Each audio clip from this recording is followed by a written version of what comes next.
देखिए, अब यहाँ पे जो हमारी excretory products and there elimination की जो वीडियो सीरीज है उसमें ये दूसरा पार्ट है जिसमें हम लोग ह्यूमन एक्सक्रीटरी सिस्टम के बारे में बात करेंगे। अब ह्यूमन एक्सक्रीटरी सिस्टम में कौन कौन सी चीजें आती हैं वो यहाँ पे हमने कुछ बनाएंगे। आपका ह्यूमन एक्सक्रीटरी सिस्टम में आ जाते हैं दो आपकी किडनीज, किडनी से निकलते हैं दो यूरेटर्स और यूरेटर खुलते हैं एक यूरिनरी ब्लैडर और यूरिनरी ब्लैडर से निकलता है यूरेथ्रा जो यूरेथ्रल मीटस या यूरेथ्रल ओरिफाइस के थ्रू बाहर खुल जाता है। तो ये चीजें हमारे ह्यूमन एक्सक्रीटरी सिस्टम का पार्ट है। तो अगर कोई कहे कि ह्यूमन एक्सक्रीटरी सिस्टम को बनाइए तो अगली वाला पार्ट बना देंगे, पूरा इतना ह्यूमन एक्सक्रीटरी सिस्टम हो गया। अच्छा, अब बात करते हैं कि किडनी के ऊपर ये क्या ट्रायंगल शेप के है, तो ये है एड्रिनल ग्लैंड्स, ये लेफ्ट एड्रिनल ग्लैंड है और ये राइट एड्रिनल ग्लैंड है। किडनी के ऊपर चिपकी हुई दो ग्लैंड्स होती हैं एड्रिनल ग्लैंड्स, जिनको हम लोग आगे पढ़ेंगे कंट्रोल एंड कोऑर्डिनेशन चैप्टर में, तो वहां पर बताएंगे। ये किडनी में ये जो पोर्शन है, अगर आप किडनी का स्ट्रक्चर देखिए तो ये बीन शेप है, ठीक है। बीन शेप मतलब ये वाला उठा हुआ है, कॉन्वेक्स शेप है और ये कॉनकेव शेप है। कॉनकेव शेप में ये जो धंसा हुआ पोर्शन है इस पोर्शन को कहते हैं हिलम। आप यहाँ पे देख सकते हैं एक किडनी का स्ट्रक्चर। यहाँ पहले हम इसको समझा दें फिर उधर आते हैं। फिर यहाँ पे क्या हुआ, जो हिलम है, हिलम में जो वेना केवा है, इंफीरियर वेना केवा, यहाँ से ब्लड निकलेगा और इस इंफीरियर वेना केवा में ब्लड निकल के चलेगा और इधर क्या होगा, एओर्टा से ब्लड आएगा और सप्लाई हो जाएगा इधर और इधर, ठीक है। तो ये रीनल आर्टरी होगी जिसके थ्रू ये अंदर जा रहा है ब्लड और रीनल वेन होगी जिसके थ्रू ये ब्लड बाहर जा रहा है यहाँ से, ठीक है। कोई दिक्कत नहीं इसमें। अब जरा समझते हैं आगे किडनी का काम क्या होता है। किडनी हमारा काम क्या करती है बताइए। किडनी का काम होता है टू फिल्टर आवर ब्लड, हमारे ब्लड के अंदर से नाइट्रोजनस वेस्ट मटेरियल को फिल्टर करके बाहर निकालना, यही किडनी का काम। अब किडनी होती कितनी है, यहाँ आपको दिख रहा है दो होती, राइट किडनी और लेफ्ट किडनी। राइट किडनी थोड़ा सा नीचे की तरफ होती है, राइट किडनी बॉडी में थोड़ा सा नीचे की तरफ होती है, लेफ्ट किडनी ऊपर होती है। अच्छा, कहाँ सिचुएटेड होती है किडनी हमारी बॉडी में? जो ये मिड लाइन है यानी कि वर्टिब्रल कॉलम अगर बात करी जाए तो वर्टिब्रल कॉलम में जो रिब्स होती है, पसलियां, 11वीं और 12वीं पेयर रिब्स इसको कवर करे हुए रहती है, यानी पीछे की तरफ 11th और 12th रिब्स जो है फ्लोटिंग रिब्स, ये इसको किडनी को ऐसे कवर करी होंगी, एक लेफ्ट साइड में होगी एक राइट साइड में होगी। तो जो राइट वाली किडनी है इस तरफ वाली, ये थोड़ी सी नीचे होती है, क्यों? क्योंकि लिवर उधर से आ रहा है, तो लिवर को एकोमोडेट करने के लिए किडनी थोड़ा सा नीचे रहती है। राइट साइड वाली किडनी थोड़ा नीचे होती है और लेफ्ट साइड वाली किडनी थोड़ा ऊपर होती है। हार्ट इधर टिल्टेड होता है थोड़ा, ठीक है, हाँ, जैसे हार्ट इधर टिल्टेड है वो तो अलग बात होगी, लेकिन यहाँ किडनी की बात करें, किडनी यहाँ नीचे की तरफ होगी, बिल्कुल नीचे की तरफ, एब्डोमिनल एरिया में। अब बात करते हैं कि किडनी का ये दो पार्ट में समझ में आ गया कि दो होती है किडनी। अगर एक किडनी का स्ट्रक्चर देखा जाए तो सबसे पहले किडनी में कवरिंग्स देख लेते हैं। आउटर कवरिंग क्या होती है किडनी में? ये जो कवरिंग है इसे रीनल कैप्सूल बोलते हैं। रीनल कैप्सूल, किडनी की कवरिंग को क्या कहते हैं? रीनल कैप्सूल कहते हैं। और रीनल कैप्सूल के ऊपर एडिपोज टिश्यू की एक पूरा कैप्सूल टाइप में कवरिंग होती है। एडिपोज टिश्यू जो फैट को स्टोर करता है वो वाला टिश्यू, इसकी पूरी एक कवरिंग है। इसके ऊपर भी रीनल फेसिया है, ये एक मेम्ब्रेन। तो ये एडिपोज टिश्यू, रीनल फेसिया और रीनल कैप्सूल एक कुशन लाइक स्ट्रक्चर की तरह काम करते हैं, इस किडनी को प्रोटेक्ट करते हैं। अगर शॉक हो गया है या कहीं पे कोई दब रहा है तो ये इसे कुशन लाइक स्ट्रक्चर है जो इस किडनी को प्रोटेक्ट कर रहा है। अंदर की तरफ बात करी जाए तो किडनी में दो एरिया आपके होते हैं। अगर आप किडनी के यहाँ पे स्ट्रक्चर को देखें तो यहाँ हमें ब्लैक कलर से ये जो लाइनिंग्स की हुई है, ये आपका हो गया कौन सा एरिया हो गया? ये कॉर्टेक्स हो गया।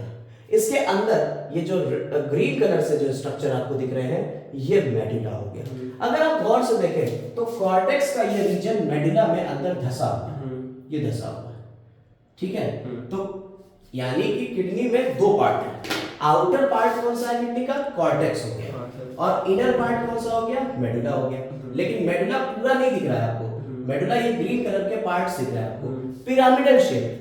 ये मेडुला किस तरीके का है? पिरामिडल शेप है। इसे मेडुलरी पिरामिड्स बोलते हैं। इन्हें क्या बोलते हैं? Medullary pyramids. आपको यहाँ दिख रहा है लिखा हुआ, मेडुलरी पिरामिड्स हो गया, ठीक है। अब जो रीनल पिरामिड्स हैं, क्यों ये पिरामिडल शेप हो गया? इसलिए हुआ है क्योंकि कॉर्टेक्स अंदर की तरफ धंस गया। भाई ये पूरी एक ऐसे कंटिन्यूअस था। अब इसमें ये पार्ट अगर अंदर की तरफ धंसेगा तो ये वाला पोर्शन तो सिर्फ इतना इतना रह गया। तो अगर इसको ऐसे दिखा यहाँ पे और साफ करके थोड़ा सा देखिए, ये किडनी का ये पार्ट हो गया ये, ठीक। अगर गौर से देखिए, किडनी में ये दो रीजन होते हैं। बाहर वाले रीजन को हमने क्या कह दिया है, कॉर्टेक्स। अंदर वाले रीजन को क्या कह दिया है, मेडुला। अब अगर ये कॉर्टेक्स मेडुला में अंदर धसे, ऐसे धस जाए और ऐसे यहाँ पे धस जाए तो क्या होगा, ये वाला पोर्शन तो खत्म हो गया, ये वाला पोर्शन खत्म हो गया, ऐसे यहाँ से पोर्शन खत्म हो गया, तो ये जो बच रहा है ये इतना इतना, ये पिरामिडल शेप बन रहा है, ट्रायंगुलर स्ट्रक्चर बन रहा है, पिरामिडल शेप। इसीलिए इसे क्या कह देते हैं, मेड्यूलर था, लेकिन वो अब किस शेप में, पिरामिड शेप में, तो इसे मेड्यूलरी पिरामिड कहते हैं। और जो कॉर्टेक्स का रीजन इन पिरामिड्स के अंदर धस गया उसे कह देते हैं renal column of Burton. Renal column of Burton, ये देखिए जो अंदर की तरफ धस गया है कॉर्टेक्स का एरिया, उसे हमने क्या कह दिया, रीनल कॉलम ऑफ बर्टन कह दिया, ठीक। अब अगर बात करी जाए मेडुला के पीछे, मेडुला के पीछे यहाँ पे जो एरिया है ये आपको दिख रहा है कोन शेप स्ट्रक्चर, यहाँ पे दिख रहा है, और इन्हें कह देते हैं रीनल पैपिला। ये जो कोन शेप स्ट्रक्चर है क्या कहते हैं, रीनल पैपिला कहते हैं। और आगे बढ़ा जाए अगर इसमें, तो जो पैपिला खुल रहा है वो किसमें खुल रहा है, देखिए छोटी छोटी सी ट्यूब लाइक स्ट्रक्चर्स, इन छोटे छोटे ट्यूब्स को पतले पतले को कह देते हैं माइनर कैलिक्स या माइनर कैलाइसिस। ये कितने होते हैं, ये 7 से 13 तक हो सकते हैं एक किडनी में। और इन ट्यूब्स के अंदर ये देखिए, ये ट्यूब्स जब अंदर की तरफ जाती हैं तो सब मर्ज हो जाती है एक ही में, और मर्ज होके कि बड़ी ट्यूब बना ले रही है। तो जो मोटी मोटी बड़ी ट्यूब है उन्हें हम क्या कहते हैं, मेजर कैलिक्स या कैलाइसिस, 2 से 3 होती है। और ये सारी की सारी मिलके, ये सब मिलके एक स्ट्रक्चर बना रही है जिसे कह देते हैं हम पेल्विस, रीनल पेल्विस। और रीनल पेल्विस किसमें खुल रहा है, ये देखिए कोन शेप स्ट्रक्चर है, किसमें खुल रहा है, ये यूरेटर में खुल रहा है। और यूरेटर कहां जा रहा है, यूरेटर यूरिनरी ब्लैडर में जा रहा है, और वो आगे यूरेथ्रा के थ्रू बाहर। समझ में आएगा, ये हो गया हमारा किडनी का स्ट्रक्चर। अब अगर आप इसका स्ट्रक्चर गौर से देखें, हम एक बार फिर से बनाएंगे, आप जरा देखिएगा। सबसे पहले तो आपने कहा ये किडनी में ये शेप बना लेते हैं इसका, वी शेप, ये ठीक। अब अगर हमने कहा कि ये इसके पिरामिड्स हैं, देख लीजिए ये पिरामिड हमने बना दिया, ठीक है, क्योंकि कोई इतनी ड्राइंग तो अच्छी होगी नहीं, तो अब क्या बनाएंगे, आप जनरल इस तरीके से बना सकते हैं, ये पिरामिड्स होगा। अब ये पिरामिड्स जो थे वो इस तरह से इससे जुड़े हुए, ठीक है। तो ये हो गया बाहर वाला रीजन जो कॉर्टेक्स हो गया, और ये पिरामिड्स हो गए, और जो कॉर्टेक्स का रीजन इसके अंदर धसा हुआ है उसे कह दिया हमने रीनल कॉलम ऑफ बर्टन, ठीक। अब आपको यहाँ मेडुला में ये देखिए कुछ इस तरीके से लाइनिंग्स दिख रही है, या ऐसे ऐसे जो लाइनिंग्स दिख रही है, ये लाइनिंग क्या है, असल में इसी में है इसकी फंक्शनल यूनिट, किडनी की फंक्शनल यूनिट। एक किडनी में करीब 10 लाख नेफ्रॉन्स हो सकते हैं, नेफ्रॉन्स कितने हो सकते हैं, 10 लाख तक हो सकते हैं एक किडनी में, ठीक है। तो ये इसकी फंक्शनल यूनिट होती है, किडनी की फंक्शनल यूनिट कौन है, नेफ्रॉन। तो अभी नेफ्रॉन का भी डायग्राम बनाएंगे, लेकिन पहले आप ये समझिए कि ये किडनी है, और किडनी के अंदर ये नेफ्रॉन्स कहाँ होते हैं, मेडुला रीजन में धसे हुए होते हैं, ठीक है, मेडुला पिरामिड में। और मेडुला रीजन जो है उसके बाहर कौन सा रीजन है, कॉर्टेक्स रीजन। मेडुला के बीच बीच में जो कॉर्टेक्स धस गया उसे क्या कह दिया, रीनल कॉलम ऑफ बर्टन, ठीक है। और मेडुला ये देखिए, जहां से ये मेडुला माइनर कैलिक्स, ये देखिए माइनर कैलिक्स होते हैं, और ये जब माइनर कैलिक्स 2-3 एक साथ हो जाते हैं तो उसे क्या कहते हैं, मेजर कैलिक्स। और मेजर कैलिक्स जब एक साथ हो जाएंगे, देखिए ये 2 ट्यूब आ रही है, इसमें 2 नलियां आ रही हैं, ये ब्लड को लेके और ले जा रही है। तो यहां से जो ब्लड आ रहा है उसे कह देते हैं आर्टरी, ठीक है। तो ये रीनल आर्टरी होगी, ये क्या होगी, रीनल आर्टरी। और जो ब्लड को लेके जा रही है क्या है, रीनल वेन। यहां से ब्लड निकल जाएगा और अंदर ब्लड छड़ेगा। तो ये क्या है, ये एक तरीके की छोटी छोटी छन्नियां है या चन्नियां हैं, जो क्या कर रही है, ब्लड के अंदर से नाइट्रोजनस वेस्ट मटेरियल को बाहर निकाल दे रही है और एक्सक्रीशन में हेल्प करती है।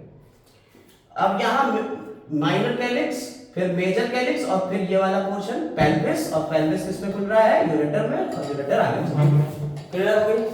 ये डायग्राम पूरी तरह से क्लियर हो गया आपको, ठीक है।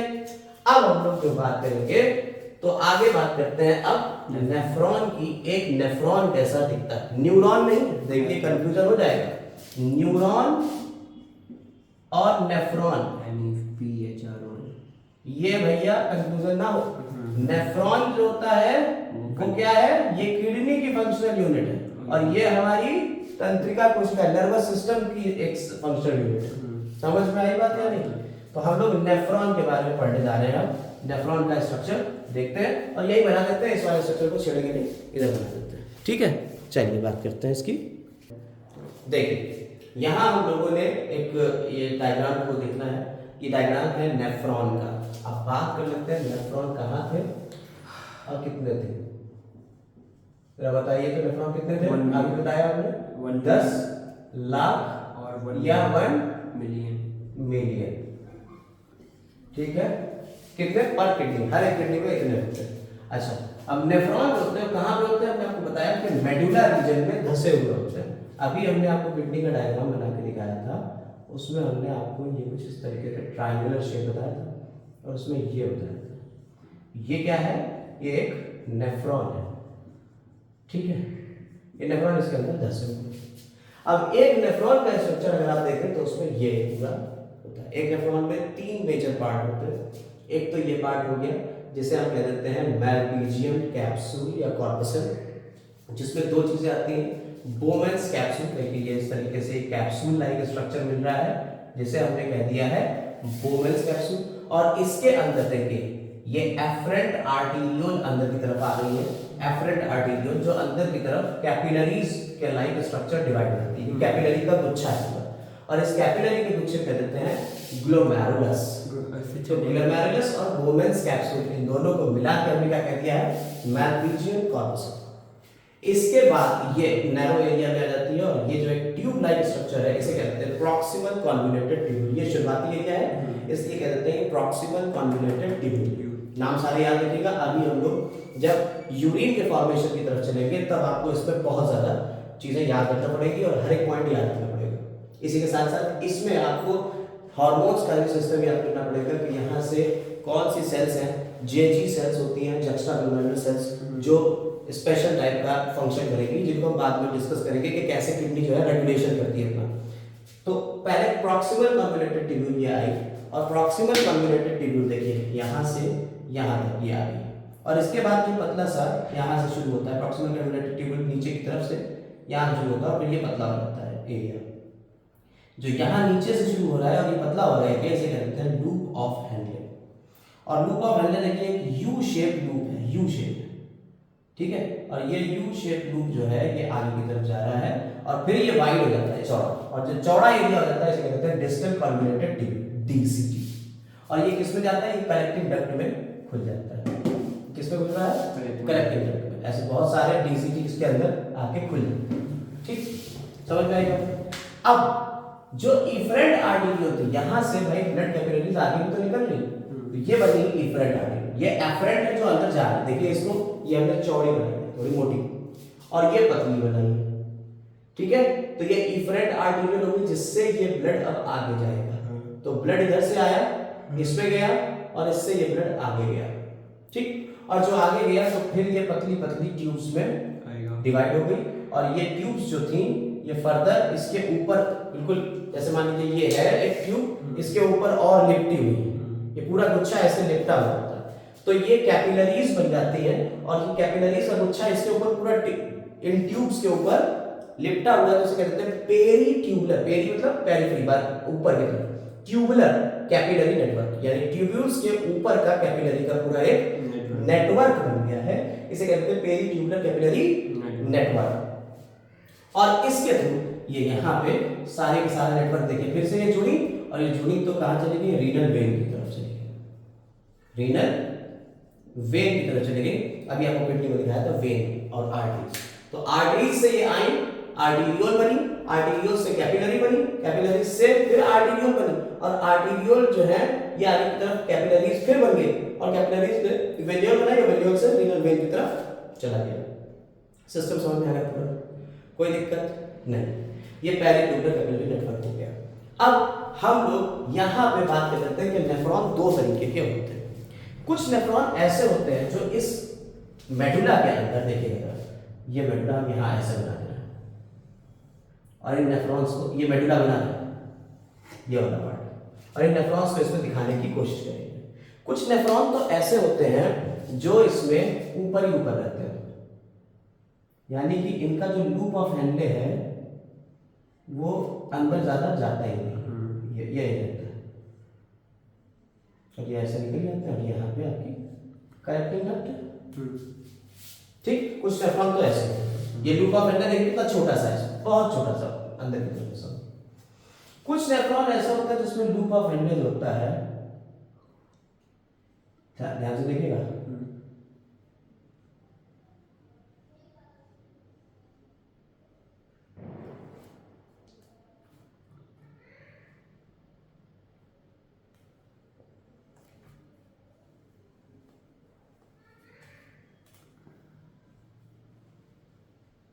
आपको साफ साफ क्लियर कट फर्क दिख रहा होगा। इसमें देखिए लूप ऑफ हेनले अंदर की तरफ है, हेनले लूप देखिए बहुत अंदर की तरफ है, और इसमें देखिए लूप ऑफ हेनले ऊपर की तरफ है। तो दो तरीके के नेफ्रॉन होते हैं, यानी कि इसमें एक नेफ्रॉन ऐसा है जिसका ज्यादातर पोर्शन कहाँ है, कॉर्टेक्स रीजन में, और दूसरा नेफ्रॉन ऐसा है जिसका ज्यादातर पोर्शन किसमें, मेडुला रीजन में। तो जो कॉर्टेक्स रीजन में नेफ्रॉन होते हैं उन्हें क्या कहते हैं, कॉर्टिकल नेफ्रॉन। उन्हें क्या कहते हैं, कॉर्टिकल नेफ्रॉन।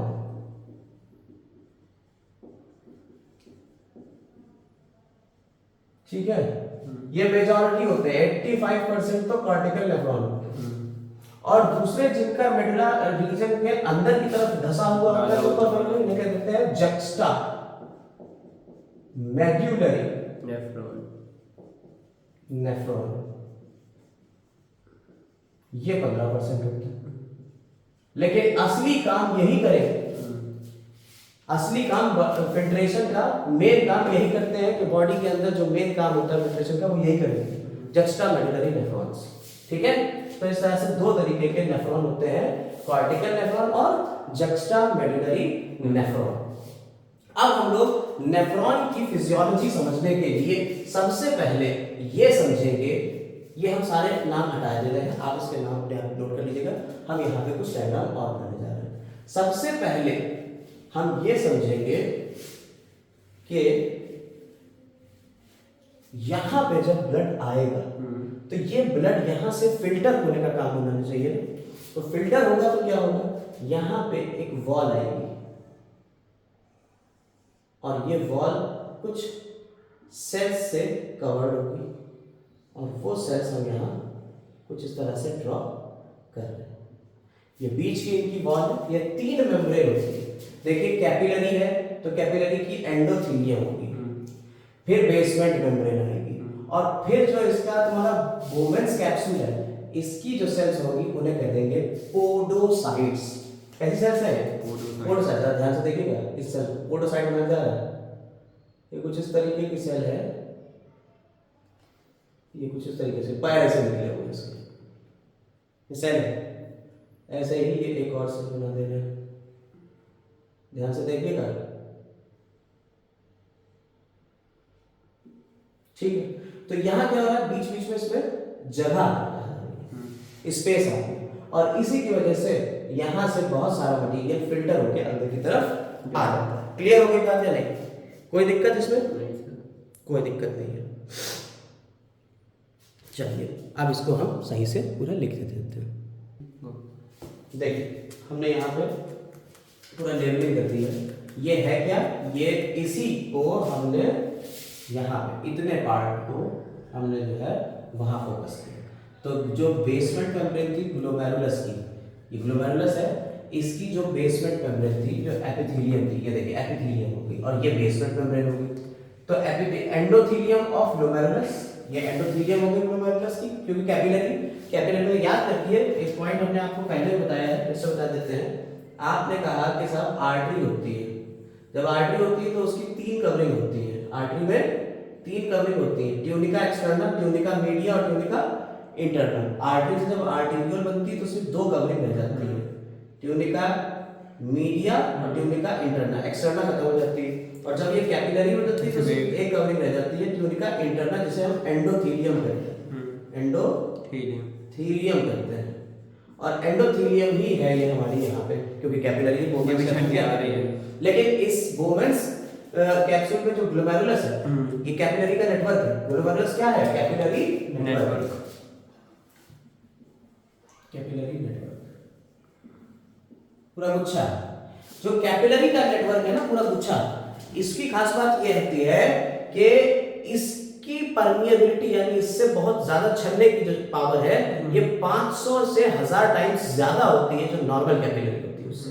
तो नॉर्मल कैपिलरी से जो हल्के हल्के छन छन के ब्लड आता है जिसे प्लाज्मा कह देते थे, जैसे हम लिफ्ट बनाते थे, उससे ज्यादा पावर है इसकी, यानी कि बहुत तेजी से छानेगी। क्यों छानेगी? क्योंकि इसके अंदर ये जो सेल्स हैं, ये सेल्स के बीच में देखिए गैप बहुत ज्यादा होता है, जिसे हम फेनेस्ट्रा कहते हैं। गैप को क्या कहते हैं हम? फेनेस्ट्रा कहते हैं। और देखिए ब्लड इधर आ रहा है, प्लाज्मा, ब्लड प्लाज्मा। अब वो छन के यहाँ आएगा और ये बेसमेंट मेम्ब्रेन से होता हुआ यहाँ आएगा। ये पोडोसाइट सेल्स इसमें पैर लाइक स्ट्रक्चर्स है, पोडिया यानी पैर लाइक स्ट्रक्चर्स। इनकी वजह से यहाँ पे छेद हो जाते हैं जिन्हें हम स्लिट पोर्ट्स कहते हैं, और स्लिट पोर्ट्स से ये निकल के ब्लड का मेजॉरिटी ऑफ ब्लड यहाँ छन के आ जाएगा। नहीं समझे? अब ब्लड में से कौन सा पार्ट छन के आएगा? क्वेश्चन ये आता है भाई, आपने कहा आर्टरी में ब्लड बहता है, तो ये ब्लड यहाँ आया और यहाँ से छन छन के यहाँ नीचे आने लगा, क्योंकि ये तीन कवरिंग से याद रखिएगा। जैसे कि हमने रेस्पिरेशन में कवरिंग की बात करी थी, तीन कवरिंग होती है, एंडोथेलियम होती है, फिर बेसमेंट मेम्ब्रेन होती है और फिर एपिथेलियम होती है एल्वियोली की।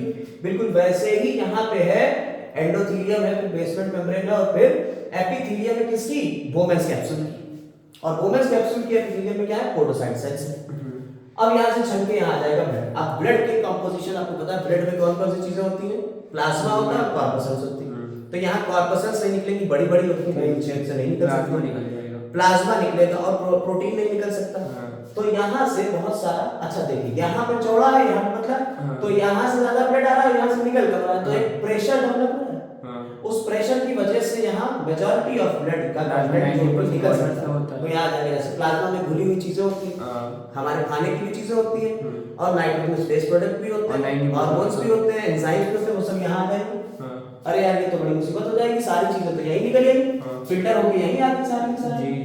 इसे कहते हैं अल्ट्रा फिल्ट्रेशन, यानी मेजॉरिटी ऑफ ब्लड यहाँ से फिल्टर होके आ गए। अब क्वेश्चन आता है कि ये फिल्ट्रेशन के लिए ये जो प्रेशर डेवलप हो रहा है, ये प्रेशर क्यों डेवलप हो रहा है, किस किस की वजह से डेवलप हो रहा है? क्योंकि यहाँ जो प्रेशर आ रहा है, ये तो हमें आपको बताया कि यहाँ ज्यादा ब्लड आ रहा है, यहाँ से कम ब्लड जा रहा है, एक तो वजह ये होगी। दूसरी और तीसरी वजह क्या है जिसकी वजह से प्रेशर आ रहा है, और कितना ब्लड ये फिल्टर कर सकती है, अल्ट्रा फिल्ट्रेशन कितना हो सकता है, आइए उसके ऊपर भी चर्चा कर लेते हैं। तो यहाँ पे ये इतने पार्ट को हम हटाए देते हैं और यहाँ पे हम वो सारी चीजें यहाँ लिखे देते हैं कि कौन कौन से फैक्टर्स हैं जिसकी वजह से ये ब्लड फिल्टर हो रहा है। देखो हम यहाँ पे कुछ प्रेशर्स लिखे हुए हैं जो कि हमारी आर्टरीज में होंगे, बोमेन्स कैप्सूल में होंगे और ग्लोमेरुलस में होंगे। ये सारे प्रेशर्स हमारे हमने यहाँ लिख दिए। तो हमारी स्मॉल आर्टरीज और इफरेंट आर्टेरियोल में कितना प्रेशर होता है? यहाँ 100 mmHg का प्रेशर। इससे हमें कोई मतलब ही नहीं है। लेकिन अब ये प्रेशर यहाँ जब आ गया तो ये ग्लोमेरुलस आ गया, तो ग्लोमेरुलस में कितना है? तो ग्लोमेरुलस के अंदर जितना ब्लड होता है उसकी वजह से जो प्रेशर आता है इसे कहते हैं ग्लोमेरुलर हाइड्रोस्टैटिक प्रेशर, GHP। ये कितना हो जाता है? क्योंकि ग्लोमेरुलस के अंदर हो गया 60 mmHg, ठीक है। मरकरी का 60 कॉलम पर चलेगा।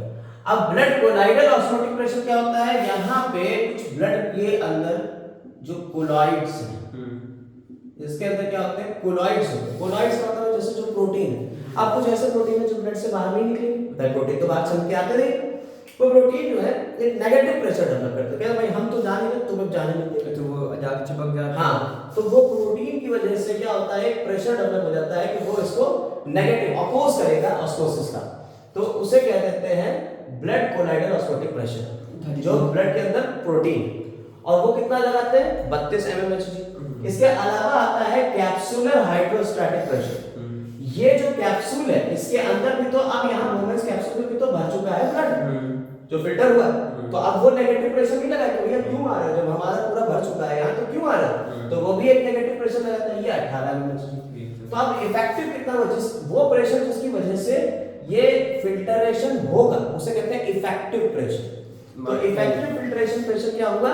कि वो प्रेशर, वो नेट प्रेशर जिसकी वजह से अब फिल्ट्रेशन हो रहा है, तो वो कैसे निकालेंगे? देखिए इस 100 से कोई मतलब नहीं, क्योंकि ये तो इसमें लेकिन फिल्ट्रेशन तो यहाँ तो यहाँ वाले को देखो, यहाँ वाले में 60 आया, 60 पॉजिटिव प्रेशर है ये नीचे निकालने के लिए, जबकि ये दोनों कह रहे हैं कि नहीं साहब हम नहीं कर रहे हैं, तो ये रोक रहे हैं, तो इसमें से इन दोनों को घटा दो, तो इन दोनों को ऐड किया और इसमें से घटा दिया, ये 50 आया, 60 में से घटाया 10 mm, यानी इफेक्टिव फिल्ट्रेशन प्रेशर कितना है 10 mm Hg का प्रेशर है, जिसकी वजह से ये लगातार फिल्टर हो रहा है। समझ में आएगा? अब फिल्ट्रेशन प्रेशर की वजह से एक रेट डेवलप हो गया कि इस रेट से, इस दर से लगातार फिल्ट्रेशन हो रहा है। किस दर से हो रहा है? ग्लोमेरुलर फिल्ट्रेशन रेट के दर, यानी 1 मिनट में दोनों किडनी के टोटल नेफ्रॉन कितना ब्लड फिल्टर करके नीचे फेंक दे रहे हैं 1 मिनट में, that is called glomerular filtration rate. ठीक, glomerular filtration rate glomerular filtrate formed each minute, हर मिनट, इन ऑल द नेफ्रॉन, सारे nephron from the both kidney, दोनों किडनी से कितना होगा ये 125 mm में ml, यानी कि कितना ये रेट है 125 ml है पर मिनट। अगर 1 मिनट में देखें तो दोनों किडनियों से टोटल कितना ब्लड फिल्टर होके आ रहा है 125 ml। कहाँ आ रहा है? यहाँ आ रहा है, आगे नहीं बढ़े अभी, यही बात कर रहे हैं, यहाँ 125 आ रहा है। अगर पूरे दिन की बात करूं 180, तो 180 हो गया ml पर डे, एक दिन में कितना हो गया 180 ml litre, sorry litre, 180 litre per day हो गया। यार एक दिन में 180 लीटर तो तुम ब्लड, पानी तुम्हारे अंदर है भी नहीं, तुम्हारे अंदर ब्लड है 5 लीटर, 180 लीटर कहां से आ गया? वही तो है। इसका मतलब ये है कि ये जो फिल्टर होके आया है ना भाई साहब, ये वापस चला जाता है ब्लड में, वापस मिल जाता है, यानी सारा फिल्टर होता ही नहीं, इसका मोस्ट ऑफ द पार्ट क्या होता है ब्लड में रीएब्सॉर्ब हो जाता है, जो फिल्टर होकर नीचे आया है उसे दोबारा से सोख लिया जाता है कि भैया तुम निकलना नहीं ब्लड से, क्योंकि इसमें प्लाज्मा हार्मोन्स वगैरह, हाँ, तो वो इसे क्या कर लेता है रीएब्सॉर्प्शन हो जाता है, यानी कि वो रीएब्सॉर्ब होकर फिर वहीं से आ जाएगा। तो हमें दिख तो रहा है कि 180 हो रहा है, लेकिन असल में वो ज्यादातर ब्लड तो वापस चला जा रहा है, फिल्टर होकर रीएब्सॉर्ब भी तो हो रहा है, इसी में से सोख लिया जा रहा है, दोबारा से वापस ले लिया जा रहा है। इस तरह से हमारा ये फिल्ट्रेशन होता है। अब एक पॉइंट इसमें हो जाता है फिल्ट्रेशन फ्रैक्शन क्या होता है, आइए वो भी देख लेते हैं फिल्ट्रेशन फ्रैक्शन क्या होता है। देखिए फिल्ट्रेशन फ्रैक्शन क्या है, द फिल्ट्रेशन फ्रैक्शन क्या है? ये फ्रैक्शन है ऑफ द रीनल प्लाज्मा, जो रीनल प्लाज्मा, रीनल यानी किडनी के अंदर जितना plasma which becomes the filtrate, जो फिल्ट्रेट बन गया, यानी प्लाज्मा यहां से जितना भी फिल्ट्रेट बना, ठीक है, इज कॉल्ड फिल्ट्रेशन फ्रैक्शन, यानी उसमें से फिल्ट्रेशन जितना हो गया प्लाज्मा का वो फिल्ट्रेशन फ्रैक्शन कहलाता है। इट इज द रेशियो, ये क्या है? एक रेशियो है between renal plasma flow and glomerular filtrate, यानी ग्लोमेरुलर फिल्ट्रेट कितना हो रहा है और रीनल प्लाज्मा फ्लो कितना जा रहा है उसके बीच का है, और ये परसेंटेज में एक्सप्रेस होता है। देखिए फार्मूला बना सकते हैं, filtration fraction is equal to glomerular filtration rate upon renal plasma flow, यही तो कह रहा है, इन दोनों के बीच का क्या है? ये एक रेशियो है, इनटू 100 कर देंगे तो परसेंटेज निकल जाएगी। तो हमने कहा भाई 125 ml पर मिनट के हिसाब से ग्लोमेरुलर फिल्ट्रेशन रेट हमारा है, और रीनल प्लाज्मा फ्लो कितना है 650 ml पर मिनट होता है, यानी इसमें रीनल प्लाज्मा कितना आ रहा है 650 ml आ रहा है, लेकिन इतना ही फिल्ट्रेट हो रहा है पर मिनट, इज इक्वल टू 90.2% है। इन जनरल देखा गया कि नॉर्मल फिल्ट्रेशन फ्रैक्शन जो है ये वैरी करता है 15 से 20 के बीच में ही ये रहता है, फिल्ट्रेशन फ्रैक्शन होता है। कभी कभी डायरेक्ट क्वेश्चन पूछ लेते हैं फिल्ट्रेशन फ्रैक्शन क्या है, तो आपको यहाँ पे बता दिया गया फिल्ट्रेशन फ्रैक्शन क्या है। तो अब हमारा यहाँ से ब्लड फिल्टर होके यहाँ आ गया, अब हमें 3 चीजें दिख रही है। क्या क्या दिख रहा है जरा गौर से देखिए, हमें दिख रहा है प्रॉक्सिमल कॉन्वोल्यूटेड ट्यूब्यूल, पीसीटी दिख रहा है, हमें दिख रहा है लूप ऑफ हेनले। अच्छा, लूप ऑफ हेनले के भी 2 पार्ट है, एक तो नीचे जाता हुआ लूप ऑफ हेनले, एक ऊपर आता हुआ लूप ऑफ हेनले, यानी डिसेंडिंग लिम्ब है और असेंडिंग लिम्ब है। समझ में आई बात नहीं? डिसेंडिंग है और असेंडिंग है, समझ में आई बात नहीं? तो descending limb of loop of Henley, ascending limb of loop of Henley, और ये किसमें खुल रहा है? डीसीटी यानी डिस्टल कॉन्वोल्यूटेड ट्यूब्यूल में खुल रहा है। इसके आसपास ये तुम्हारी पेरी ट्यूबुलर कैपिलरी नेटवर्क है, ये जो ट्यूब्यूल्स जा रही है ये क्या है? ये पेरीट्यूबुलर कैपिलरी नेटवर्क है, ये वाला नेटवर्क जो बन रहा है ये पेरीट्यूबुलर कैपिलरी नेटवर्क है। और अगर आप गौर से देखिए तो लूप ऑफ हेनले से होती बिल्कुल वैसे ही उसी के पैरेलल मिलेगी। ये यू शेप ऐसे आ रहा है और ये भी यू शेप ऐसे जा रही है। ये कैपिलरी है जो इसके पैरेलल चल रही है, दिख रही है पैरेलल है, इसे कहते हैं वासा रेक्टा। जो लूप ऑफ हेनले के पैरेलल चल रही है हमने क्या कह दिया है, वासा रेक्टा कह दिया। और वासा रेक्टा और लूप ऑफ हेनले मिलके क्या करेंगे, काउंटर करंट मैकेनिज्म को बनाएंगे। क्या करेंगे, काउंटर करंट मैकेनिज्म को बनाएंगे। उसके बारे में बात अभी करेंगे, लेकिन उससे पहले हमें इन तीन चीजों पे पहले फोकस करना है। यानी प्रॉक्सिमल कन्वोल्यूटेड ट्यूब्यूल कैसे काम कर रही है, लूप ऑफ हेनले कैसे काम कर रहा है, और डिस्टल कन्वोल्यूटेड ट्यूब्यूल कैसे काम कर रही है। क्योंकि यहां हमारा लगभग 85% 85% तो ब्लड जो है वो फिल्टर हो गया। हमारा सारा ब्लड तो आ गया किडनी के अंदर, हमारी उसमें कहां बचा, ब्लड में कहां बचा, ब्लड का तो बहुत सारा पार्ट आ गया।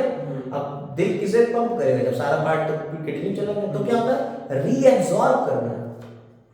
क्या करना है, रीएब्सॉर्ब करना है। यानी कि जितना मटेरियल हमारा खाने पीने का फायदेमंद निकल गया है या फिल्टर होके आ गया है, वो फिल्टर वाली चीजें हमें वापस से चाहिए यार, हमारे ब्लड में दोबारा मिलाना है।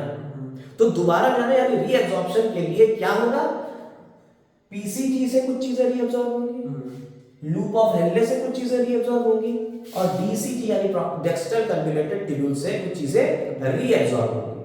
अब वो कौन कौन सी चीजें हैं, कौन सी चीजें रीएब्सॉर्ब होती हैं। अच्छा, इसी के साथ ही साथ एक और चीज चलती रहती है इसकी। भाई तुम्हारा 85% ब्लड फिल्टर हुआ है, बाकी ब्लड यहां से भी तो निकल गया था, या कुछ नुकसानदेह चीजें इसमें भी तो आ गई है। क्या ये नहीं जाएंगी तुम्हारे वापस ब्लड में नुकसानदेह चली जाएगी, हमें तो पूरा छानना। तो क्या करें, तो हम क्या करते हैं, यहां से सिक्रीशन कराते हैं, यहां से क्या करते हैं, सिक्रीट कराते हैं। इसे कहते हैं ट्यूबुलर सिक्रीशन। इसे क्या कहते हैं, ट्यूबुलर सिक्रीशन कहते हैं। पहले तो सिलेक्टिव रीएब्सॉर्प्शन हुआ, यानी सिलेक्टेड चीजों को हमने क्या करा, रीएब्सॉर्ब कर लिया, और ट्यूबुलर सिक्रीशन कराया। तो यहां से कहां पे कौन कौन सी चीजों का सिक्रीशन हो रहा है वो भी साथ साथ पढ़ते हैं। तो सेलेक्टिव रीअब्सॉर्प्शन और ट्यूबुलर सिक्रीशन, अब ये दो प्रोसेस है जिन्हें हमें पढ़ना है। साथ ही साथ हमें यह भी पढ़ना है कि proximal convoluted tubule, loop of Henley और डिस्टल कन्वोल्यूटेड ट्यूब्यूल कैसी होती है। ये चीजें एक साथ पढ़ लेंगे। जब एक साथ पढ़ लेंगे तो हमें काफी अच्छे से समझ में आ जाएगा। एक पार्ट हमने इसका पढ़ लिया है अल्ट्रा फिल्ट्रेशन, यानी कि कैसे ये फिल्टर होके यहां तक आ गया। इसके बीच की मेम्ब्रेन भी हमने पता कर ली कि 3 लेयर थी, उनसे निकल के ये फ्लूइड आया। अल्ट्रा फिल्ट्रेशन हो गया, जिसमें हमारे फायदे की चीजें भी हैं और नुकसानदेह चीजें भी। नुकसानदेह चीजें हमें हटाना है, फायदे की चीजें वापस ले जाना है। समझ में आई बात या नहीं? अब इसके ऊपर चर्चा करेंगे, पीसीटी और डीसीटी की बात करते हैं। देखो अब पीसीटी के बारे में जरा समझ लो कि पीसीटी क्या होता है। पीसीटी जो होता है ये बॉर्डर्ड बाय, ये बॉर्डर है इसमें ब्रश बॉर्डर एपिथेलियम, और किसके सिंपल क्यूबॉइडल एपिथेलियम। देखिएगा यहां से क्वेश्चन उठा हुआ है, क्यूबॉइडल एपिथेलियम है जो क्या दे रही है, ब्रश बॉर्डर अपीयरेंस दे रही है। Brush border appearance like this, ये ब्रश बॉर्डर अपीयरेंस दे रही है। अच्छा, इसके अंदर माइटोकॉन्ड्रिया होते हैं, खूब ढेर सारे माइटोकॉन्ड्रिया। माइटोकॉन्ड्रिया होगा तो एटीपी होगा, एटीपी होगा तो एक्टिव ट्रांसपोर्ट होता है, यहां से एक्टिवली रीअब्सॉर्प्शन हो जाता है।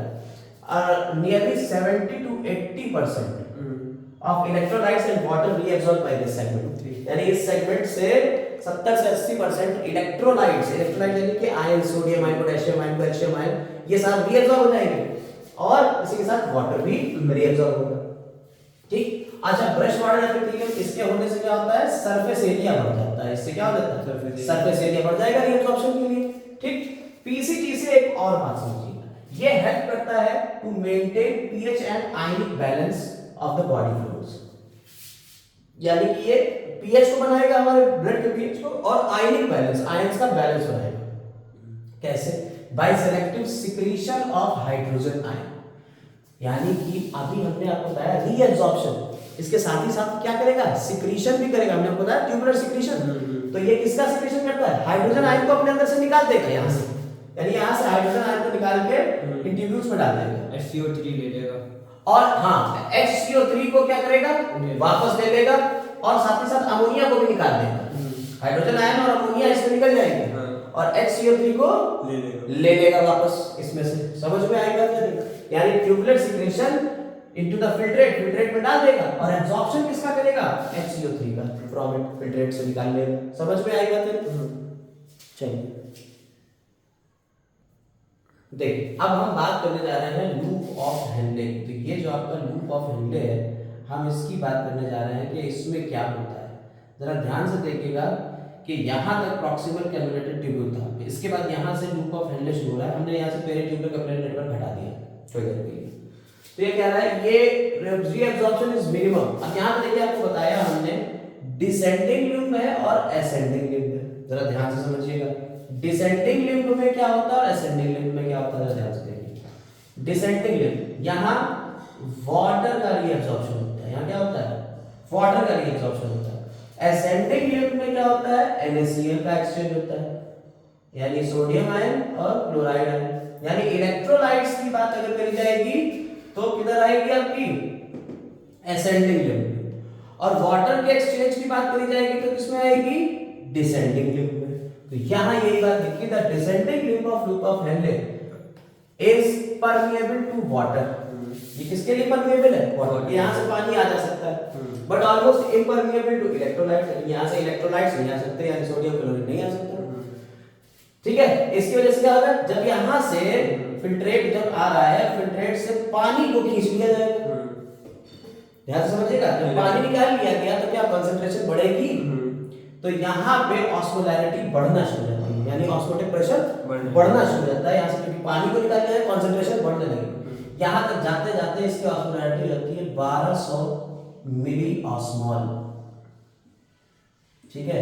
ये बताएंगे अभी हम आपको, यहाँ 300 होती है और यहाँ तक पहुंचते पहुंचते 1200 कंसंट्रेशन इतनी ज्यादा हो जाती है कि 1200 हो जाती है।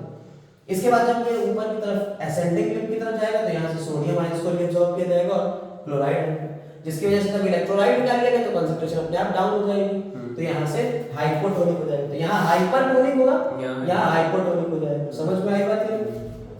तो यही कह रहा है असेंडिंग लिम्ब में क्या होगा, इम्परमेबल टू वाटर, यहाँ पानी के लिए impermeable, but allow transport of electrolytes actively और पैसिवली, चाहे एक्टिवली हो चाहे पैसिवली हो। अब यहाँ पे क्या होता है, तो यहाँ देखिएगा, इस पॉइंट को फिर से देखिएगा, reabsorption of is minimum in this ascending limb of Henle. However, this region plays a significant role. एक बहुत important role यहाँ play करता है in maintenance of high osmolarity of medullary interstitial fluid. यानी कि high osmolarity को, osmolarity का मतलब होता है osmotic pressure, high osmotic pressure यहाँ maintain करेगा medullary interstitial fluid। ये कौन सी बना है, medullary interstitial fluid। आपको हमने बताया कि ये मेडुला है, मेडुला है, ये भी मेडुला था, किडनी में बताया था मेडुला होता है ये रीजन, उसके ऊपर कॉर्टेक्स, ये एक नेफ्रॉन, एक ये नेफ्रॉन, एक ये नेफ्रॉन, एक ये नेफ्रॉन। तो नेफ्रॉन के बीच का जो पोर्शन है इसे कहते हैं मेडुलरी इंटरस्टिशियल फ्लूइड। यहाँ जो भरा होता है, देखिए ये नेफ्रॉन हो गया, इसके बीच में जो लिक्विड भरा हुआ है ये कहलाएगा मेडुलरी इंटरस्टिशियल। समझ में आई बात है? और उसके अंदर ऑस्मोलैरिटी को मेंटेन करने का काम कौन करता है, लूप ऑफ हेनले करता है। तो इस वजह से क्या होता है, देयरफॉर इस तरह से क्या कर देगा, as the concentrate filtrate passes upward, जैसे जैसे ऊपर की तरफ जाएगा, get diluted due to the passage of electrolyte in the medullary fluid। यहाँ इलेक्ट्रोलाइट जो है कहाँ चले जाएंगे, मेडुलरी फ्लूइड में, यानी इस वाले लिक्विड में चले जाएंगे जो आसपास लिक्विड है, मेडुला वाले रीजन। क्लियर हुआ? तो अब हम लोगों ने दो पढ़ लिया, क्या क्या पढ़ लिया, यहाँ का पढ़ लिया, इसके बाद पीसीटी पढ़ लिया, फिर हमने लूप ऑफ हेनले पढ़ लिया। आप क्या पढ़ेंगे, डीसीटी और कलेक्टिंग डक्ट बचा हुआ है, तो आप पढ़ लेते हैं DCT and district converted tube. चलिए उसे देखते हैं। तो देखिए हमने पीसीटी के बारे में पढ़ा, हमने लूप ऑफ हेनले के बारे में पढ़ा। पीसीटी में हमने आपको बताया कि भाई बहुत ज्यादा रीअब्जॉर्प्शन 70 से 80% रीअब्जॉर्प्शन यही रहता है वाटर का और इलेक्ट्रोलाइट्स वगैरह जो भी है। उसके बाद जो कुछ बचता है नीचे जाता है, डिसेंडिंग लिम्ब में पानी एब्जॉर्ब होगा और असेंडिंग लिम्ब में इलेक्ट्रोलाइट्स एब्जॉर्ब होंगे। इस तरह से ये कंसंट्रेट से डाइल्यूट होकर यहाँ आएगा डीसीटी। अब मसला आता है कि गर्मी आ गई या सर्दी आ गई, तो हमें उसके अकॉर्डिंग हमारी बॉडी में, आपने देखा होगा यूरिन जाड़ों में कम बनती है, पानी कम पीते हैं, प्यास कम लगती है, और गर्मियों में यूरिन कम बनती है, जाड़ों में ज्यादा बनती है यूरिन और गर्मियों में कम बनती, क्यों? पसीना निकलता रहता है गर्मियों में, तो पानी तो निकल जाता है, तो यूरिन कैसे बनेगी, है ना? तो जाड़ों में ज्यादा इसलिए बनती है क्योंकि पसीना निकलता नहीं, तो वहां से। तो गर्मियों में एक कंडीशन आती है कि आपने मान लीजिए पानी नहीं पिया, और जब पानी नहीं पिया तो यहाँ से पानी का रीअब्जॉर्प्शन कैसे होगा? तो यहाँ से अगर पानी निकल गया हमारी बॉडी से तो फिर तो दिक्कत हो जाएगी। तो यहाँ एक कंडीशन लगा के और डीसीटी से कहा जाता है कि भाई साहब देखो पानी ज्यादा ना कर देना, वेस्ट ना होने दो पानी, पानी को रीअब्सॉर्ब कर लो। तो यहाँ पे इलेक्ट्रोलाइट्स और वाटर का रीअब्सॉर्प्शन तो होगा, लेकिन एक कंडीशन लगा के हार्मोन्स लगाया जाता है। हमारे अंदर एक हार्मोन निकलता है एडीएच, एंटी डायूरेटिक हार्मोन, जिसे वैसोप्रेसिन भी कहते हैं। वो हार्मोन क्या करता है कि रीअब्सॉर्प्शन कर देता है, डीसीटी में बढ़ा देता है, किसका? वाटर का, साथ ही साथ सोडियम का।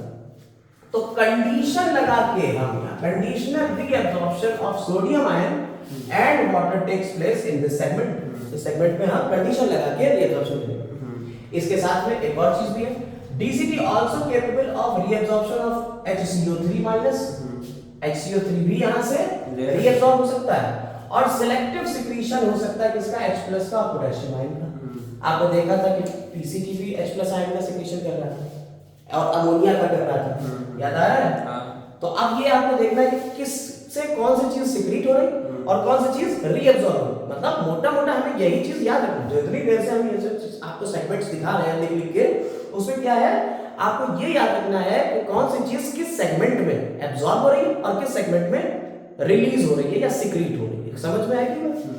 तो यहां से ये क्या कर रहा है, यहां से रीअब्सॉर्प्शन कर रहा है सोडियम आयन का, वाटर का, HCO3 का, जबकि सिक्रीशन किसका कर रहा है? H+ आयन का, पोटेशियम आयन का और अमोनिया का, to maintain pH and sodium potassium balance in the blood. Clear हो गई बात? यहां के बाद अब आखिरी बचा हमारा ये वाला पार्ट, कलेक्टिंग डक्ट होना। और जरा ध्यान रखिएगा, कलेक्टिंग डक्ट जो है इसके आसपास यहाँ पे जो लिक्विड भरा हुआ है ये मेडुलरी इंटरस्टिशियल फ्लूइड ही तो है। देखिए जितना भी फ्लूइड भरा हुआ है, यानी कि अगर आप ऐसे देखते हो, ऐसे देखो बहुत ध्यान से, हम एक मेडुला बना देते हैं। किडनी का स्ट्रक्चर इसीलिए हमने शुरू में आपको बहुत सही से समझा दिया, नहीं अगर आया हो तो किडनी का स्ट्रक्चर दोबारा देखेंगे। हमने कहा ये नेफ्रॉन, और नेफ्रॉन का ये पूरा पार्ट हो गया, और ये नेफ्रॉन का जो पार्ट है आप ध्यान से देख रहे हैं, उसको देखते रहिएगा।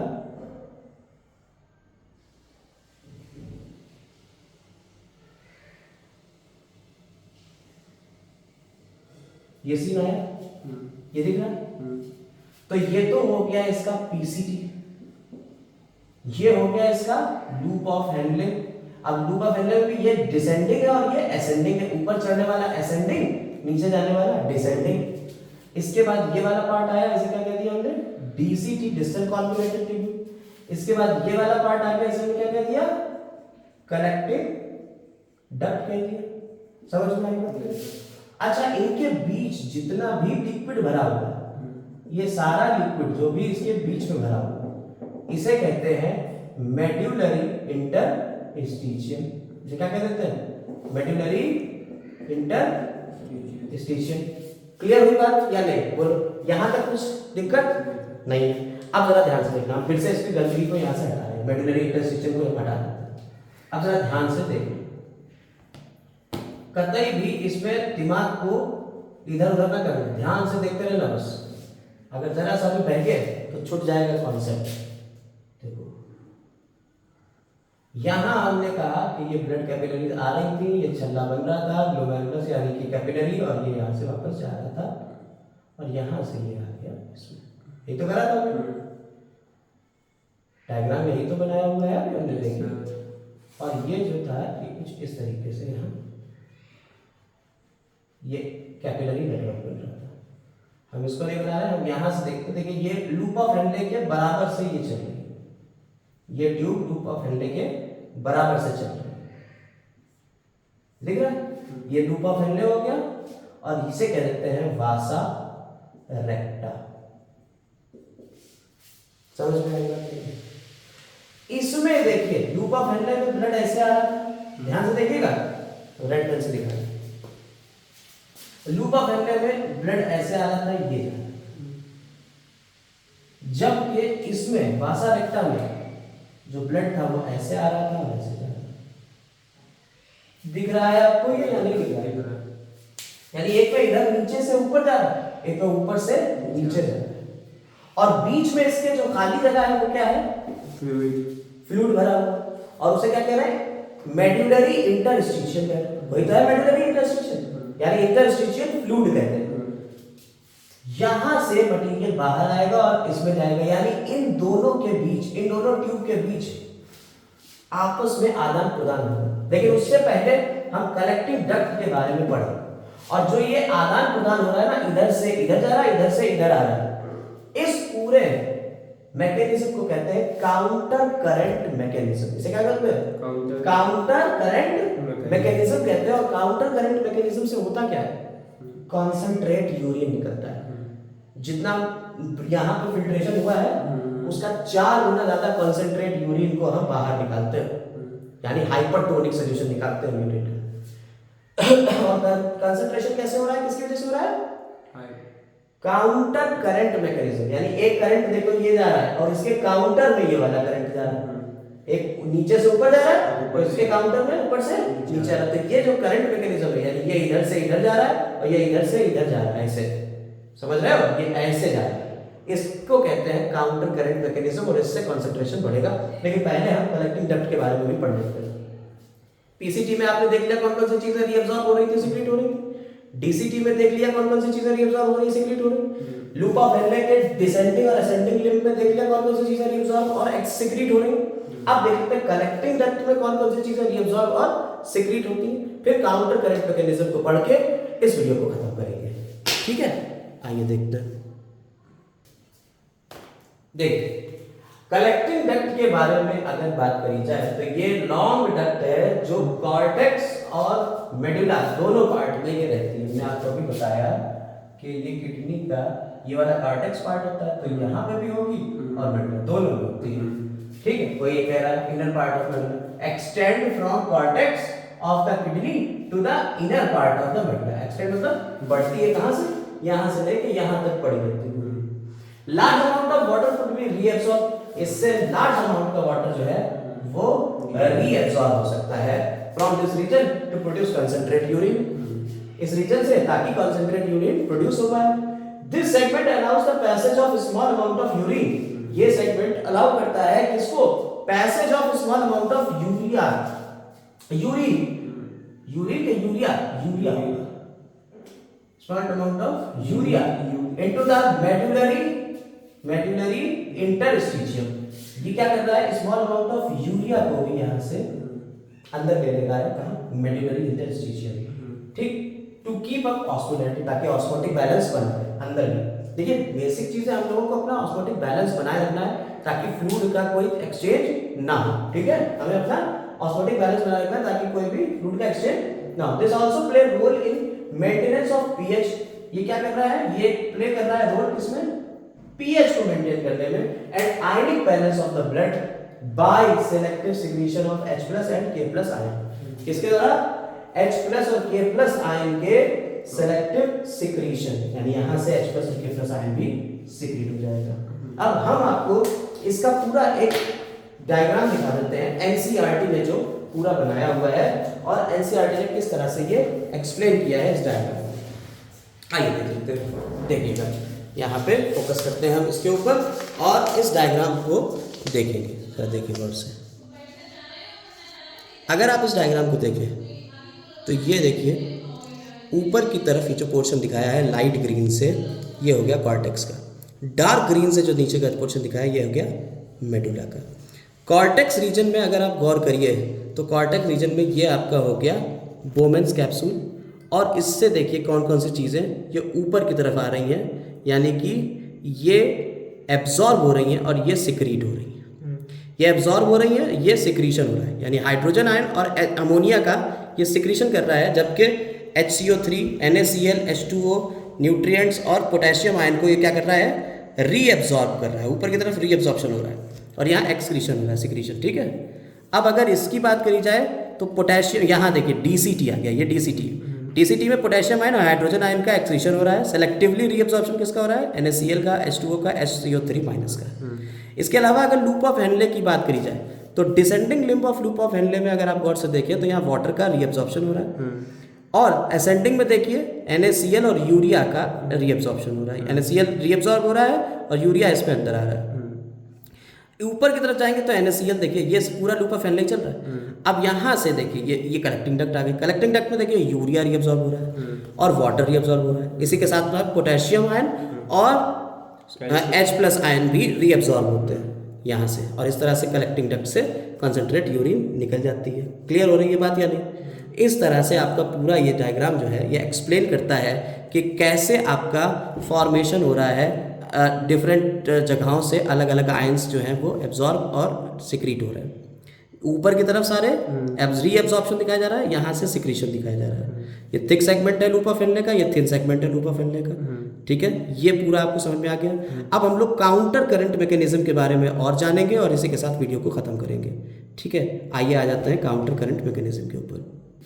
देखिए अब यहाँ हम लोग बात करते हैं काउंटर करंट मैकेनिज्म की। तो इससे पहले कि हम यहाँ बात करें बोर्ड पे, हम पहले आपको एक डायग्राम दिखाएंगे और उस डायग्राम के थ्रू आपको समझाएंगे काउंटर करंट मैकेनिज्म कैसे वर्क करती है। देखिए हमारे पास जो नेफ्रॉन है, इस नेफ्रॉन की खासियत ये है कि ये नेफ्रॉन में ये तुम्हारा होता है PCT, ये वाला पार्ट तुम्हारा PCT हो गया, और ये नीचे आ रहा है लूप ऑफ एनले, ये ऊपर जा रहा है लूप ऑफ एनले, और ये DCT बन गया, और ये तुम्हारा आ गया कलेक्टिंग डक्ट। क्लियर है ये बात? अब ज़रा ध्यान से देखते रहना, हम तुम्हें एक एक चीज़ समझाते रहें। अब ज़रा देखो यहाँ पे जब हम बात करते हैं, जब हम यहाँ पे बात करते हैं तो यहाँ अगर आप देखें तो आपने कहा ascending limb of loop of Henle, जो असेंडिंग लिम्ब था, इस असेंडिंग लिम्ब से क्या हो रहा है, NaCl देखिए आ रहा है, कहाँ आ रहा है, इंटरस्टिशियम, मेडुलरी इंटरस्टिशियम, और ये वासा रेक्टा का पार्ट है, ये वाला, ये सुपर इम्पोज होता है, एक दूसरे के ऊपर ही होता है, जैसा कि हमने आपको पहले भी बताया हुआ है कि ये वासा रेक्टा इसके ऊपर ही होता है, जैसा कि यहाँ पे आपको दूसरे डायग्राम में हम दिखाने की कोशिश करते हैं। यहाँ पे देखिए ये वासा रेक्टा है, ये इसी के ऊपर ही तो है ये वासा रेक्टा, लेकिन वहाँ ऐसे वासा रेक्टा को ऊपर नहीं दिखाया गया है। तो अब हम यहाँ पे ऊपर ना दिखा के अलग अलग दिखाई दे रहे हैं, और इस चीज़ को ज़रा ध्यान से आप देखे रहिएगा। अगर आप यहाँ देखेंगे तो क्या हो रहा है, जो NaCl ascending limb of loop of Henle से निकल रहा था, असेंडिंग ऊपर जाने वाले से, वो वासा रेक्टा के डिसेंडिंग लिम्ब, ये वासा रेक्टा नीचे आता है, यहाँ से तो नीचे आता है वासा रेक्टा घूम के, तो ये डिसेंडिंग लिम्ब से एक्सचेंज हो रहा है। NaCl देखिए उसमें घुसा जा रहा है, यानी जो चीज़ NaCl असेंडिंग लिम्ब से निकल रही थी वो वासा रेक्टा के डिसेंडिंग लिम्ब में अंदर चली जाती, और NaCl देखिए यहाँ से होता हुआ, वापस से होता हुआ, ये कहाँ जा रहा है, ये ऊपर गया, और ये वापस से देखिए फिर निकल आया है NaCl दोबारा निकल आया बाहर, और जो NaCl बाहर निकला तो ये फिर मेडुलरी इंटरस्टिशियम में चला गया। तो इस तरह से ये मेडुला का जो इंटरस्टिशियल पार्ट है उसकी कंसंट्रेशन को मेंटेन करता है।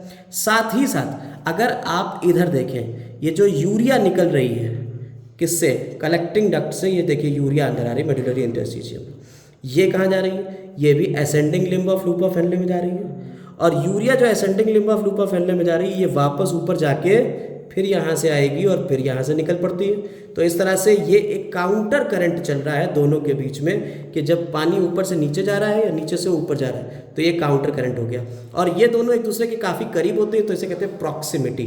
अब इन्हीं बातों को हम यहाँ लिखा हुआ भी दिखा देते हैं, ये आप समझ में आ गया होगा। उम्मीद कर रहे हैं कि ये वाला पार्ट आपको पूरा समझ में आ गया होगा। अब देखते हैं, यही पूरी है काउंटर करंट मैकेनिज्म। अब इधर देख लेते हैं बोर्ड पे, देखिए तो अगर बोर्ड पे आप फोकस करें तो आपको यहाँ पे लिखी हुई चीज़ें, यही जो हमने बताया है यही सब लिखा हुआ मिलेगा। The gradient is mainly caused by NaCl and urea.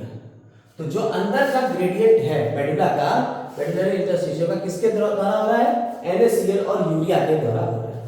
आपको अभी बताया कि NaCl जो है वो transported by ascending limb of loop of Henle, NaOH होता है लूप ऑफ एनले। NaCl को देखिए हम यहाँ पे बना दे रहे हैं, ये इस तरीके से, ये लूप ऑफ एनले है, ये बना हुआ, और ये इसके पास में हम बना देते हैं वासा रेक्टा, ये वासा रेक्टा, ठीक है। तो क्या हो रहा है, जो NaCl है वो यहां से बाहर निकल रहा है, और ये एक्सचेंज हो रहा है, which is exchange with the descending limb of वासा रेक्टा। तो वासा रेक्टा का ये वाला पार्ट हो गया डिसेंडिंग लिम्ब और ये हो गया ascending limb loop of Henley का। तो ये NaCl यहाँ से निकला वासा रेक्टा में घुस गया और जब यहाँ से आएगा तो NaCl यहाँ से वापस निकल पड़ेगा, ठीक है, which is descending limb of vasa recta. NaCl is returned to the interstitium. NaCl वापस आ जा रहा है interstitium में by ascending portion of vasa recta. किसके द्वारा? ascending portion of vasa recta. vasa recta के ascending portion से देखिए इंटरचेंज हो गया, यानी इधर से NaCl निकला descending limb of vasa recta में गया, फिर ascending limb of vasa recta से वापस medullary interstitium में आ गया। कोई दिक्कत? ये हो गया काउंटर करंट।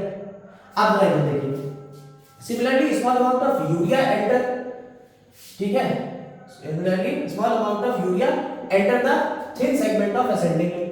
अब यहाँ जो होता है ascending limb में यूरिया एंटर करती है और इधर आपका होता है कलेक्टिंग डक्ट। तो ये यूरिया जा रही है, ये ऊपर जाएगी और ये कहाँ जाएगी? वापस से कलेक्टिंग डक्ट और कलेक्टिंग डक्ट से फिर निकल जाएगी मेडुलरी इंटरस्टिशियम। इस तरह से यूरिया को ये कवर कर रहा है और ये लाल रंग से NaCl वाला हमने दिखा दिया। कोई दिक्कत? तो वही दे रहा है similarly the small amount of urea enter the thin segment of ascending limb of loop of Henley which is transported back, जो वापस आ जाती है इंटरस्टिशियम में, देखिए bye collecting tube, collecting duct से। समझ में आएगा? अब इसी बात से क्या हो रहा है कि जब नीचे की तरफ ढेर सारा मिनरल्स निकलते चले जा रहे हैं तो यहाँ एक मेंटेन हो जाती है ऑस्मोलैरिटी। कितनी हो जाती है? देखिए ऊपर से चली थी जब तो कितनी थी? 300 मिली ऑस्मोल थी पर लीटर, और जब नीचे तक आके यहां तक जब आती है तो कितनी जाती है? 1200 मिली ऑस्मोल पर लीटर हो जाती है। और ये किस वजह से हो रही है? Due to counter current pattern, due to counter current pattern. और ये मैकेनिज्म है काउंटर करंट मैकेनिज्म। इसकी वजह से कंसंट्रेशन मेंटेन रहती है, इंटरस्टिशियल फ्लूइड की ऑस्मोलैरिटी मेंटेन रहती है। और ये देखिए क्या हो रहा है? The flow of filtrate in the two limbs of loop of Henley in opposite direction, यानी लूप ऑफ हेनले के दोनों लिम्ब में अपोजिट डायरेक्शन में, सेम वासा रेक्टा में भी अपोजिट डायरेक्शन में, इसलिए इसे कहते हैं काउंटर करंट मैकेनिज्म। और ये प्रॉक्सिमिटी है, यानी एक दूसरे के बहुत करीब करीब है, इस वजह से ये सक्सेसफुल है। मैमल्स का कैरेक्टरिस्टिक है ये, मैमल्स पे आपको देखने को मिलेगी। और इस तरह से मैमल्स अपनी जो यूरिन निकाल रहे हैं, यूरिया को मिला के यूरिन जो बाहर निकाल रहे हैं, वो यूरिन कॉन्सेंट्रेट होती है कितनी? जो फिल्ट्रेट बना था, इनिशियल फिल्ट्रेट जो बना था उससे 4 टाइम्स कंसंट्रेट रहती है, 4 गुना ज्यादा कंसंट्रेट यूरिन को वो पास करते हैं। इसी तरह से हमने अपनी वीडियो में क्या क्या चीजें देखी, एक बार रिकॉल कर लेते हैं। हमने देखा कि किडनी का स्ट्रक्चर कैसा होता है, ह्यूमन एक्सक्रीटरी सिस्टम में कौन कौन सी चीजें आती हैं। इसके बाद हमने ये भी देखा कि जो हमारे किडनी है उसके अंदर जो चीजें आती हैं, 2 रीजन है, कॉर्टेक्स और मेडुला। उसके अंदर एक फंक्शनल यूनिट होती है जो 10 लाख नेफ्रॉन से मिलकर बनी हुई है, तो नेफ्रॉन हमारी किडनी की फंक्शनल यूनिट होगी। और जो किडनी की फंक्शनल यूनिट है यानी नेफ्रॉन है, उस नेफ्रॉन के बारे में अगर बात करी जाए तो वो नेफ्रॉन जो होता है उसमें बोमेन्स कैप्सूल होता है, ग्लोमेरुलस होता है, पीसीटी होता है, लूप ऑफ हेनले होता है, डीसीटी होता है और कलेक्टिंग डक्ट होती है। नेफ्रॉन्स 2 तरीके के होते हैं, जक्स्टामेडुलरी नेफ्रॉन्स और कॉर्टिकल नेफ्रॉन्स। कॉर्टिकल नेफ्रॉन्स का जो लूप ऑफ हेनले है वो छोटा होता है, वो फिल्ट्रेशन में कम पार्टिसिपेट करता है, जबकि जक्स्टामेडुलरी नेफ्रॉन्स होते हैं उनका लूप ऑफ हेनले ज्यादा बड़ा होता है और 15% के करीब होते हैं, कम अमाउंट के होते हैं, लेकिन मेन काम इन्हीं का होता है फिल्ट्रेशन। नेफ्रॉन्स के स्ट्रक्चर को पढ़ने के साथ ही साथ हमने ये देखा कि कैसे फिल्ट्रेशन होता है, जिसे अल्ट्रा फिल्ट्रेशन कहते हैं। उसमें कौन कौन से प्रेशर्स लगते हैं, ब्लड प्रेशर जो थे 10 mmHg का प्रेशर नेट प्रेशर होता है, जिसे जो बनाता है ग्लोमेरुलर फिल्ट्रेशन रेट। फिर फिल्ट्रेशन की परसेंटेज बताई हम लोगों ने। उसके बाद आगे बढ़े और ये देखा कि भाई फिल्ट्रेशन 125 मिलीलीटर पर सेकंड होता है पर मिनट, और इस तरह से अगर देखें तो पर डे कितना होगा? 180 लीटर। 180 लीटर तो भाई ब्लड है, इसका मतलब क्या होगा? रीअब्जॉर्प्शन। रीअब्जॉर्प्शन का मतलब क्या होगा कि हमारा ब्लड जो है वापस से रीअब्जॉर्ब होगा। अब रीअब्जॉर्प्शन के लिए ही ये सारी बातें थी, साथ ही साथ ट्यूबुलर सिक्रीशन भी हो रहा है, ट्यूब्यूल्स क्या कर रहे हैं? सिक्रीट भी कर रहे हैं। तो PCT, DCT, loop of Henley और कलेक्टिंग डक्ट के स्ट्रक्चर्स को पढ़ा हमने कि किसमें कौन सी चीज सिक्रीट होती है, कौन सी चीज एक्सक्रीट होती है और कौन सी रीअब्जॉर्ब होती है। कंडीशनल रीअब्जॉर्प्शन डीसीटी में हो रहा था। इसके बाद हमने कहा काउंटर करंट मैकेनिज्म क्या है, तो तो बताया कि लूप ऑफ हेनले और वासा रेक्टा एक दूसरे के आसपास है। लूप ऑफ हेनले में नीचे की तरफ ऐसे ब्लड जा रहा है और ऐसे आ रहा है फिल्ट्रेशन, और वासा रेक्टा में ऐसे आ रहा है, तो उल्टा है, इधर इसका डिसेंडिंग लिम्ब है, वासा रेक्टा का असेंडिंग लिम्ब है। तो इस तरह से दोनों में काउंटर करंट चलता है, और काउंटर करंट मैकेनिज्म की वजह से इसकी कंसंट्रेशन ऑस्मोलैरिटी मेंटेन रहती है। फिल्ट्रेशन की ऑस्मोलैरिटी थी 300 मिली ऑस्मोल पर लीटर, और जो नीचे की तरफ चले गए मेडुला के जो रीजन में गए तो वहां 1200 मिली ऑस्मोल पर लीटर हो गई। और इस तरह से हमारी जो ऑस्मोलैरिटी मेंटेन हो गई, तो ऑस्मोलैरिटी को मेंटेन करना और साथ ही साथ काउंटर करंट मैकेनिज्म से हमारी यूरिन कॉन्सेंट्रेट होकर बाहर निकलती है। कितनी कॉन्सेंट्रेट हो जाती है? 4 गुना ज्यादा कॉन्सेंट्रेट होती है, जितना फिल्ट्रेट हुआ था उससे 4 गुना ज्यादा कॉन्सेंट्रेट होकर यूरिन बाहर निकलती due to counter current mechanism. अब इसमें बचा क्या चैप्टर में, ये भी बात समझ लेते हैं। तो चैप्टर में जो बचा है वो ये है कि किस तरीके से रेगुलेशन होता है इसका, हार्मोन्स कौन कौन से हैं जो इसको रेगुलेट करेंगे, साथ ही साथ कौन कौन सी डिजीज है, जो बीमारियां या डिसऑर्डर्स हैं जो हमें हो जाते हैं, जैसे कि रीनल कैलिकुलम, किडनी में पथरी हो जाती है, तो ये जो पथरी वगैरह है कैसे बनती है, इसके बारे में जो चर्चा करेंगे वो नेक्स्ट वीडियो में करेंगे। इस वीडियो में उम्मीद कर रहे हैं कि आपको सारी चीजें समझ में आ गई होंगी। अगर सब कुछ समझ में आ रहा है तो चैनल को सब्सक्राइब, लाइक, शेयर और कमेंट जरूर करें। Have a nice day.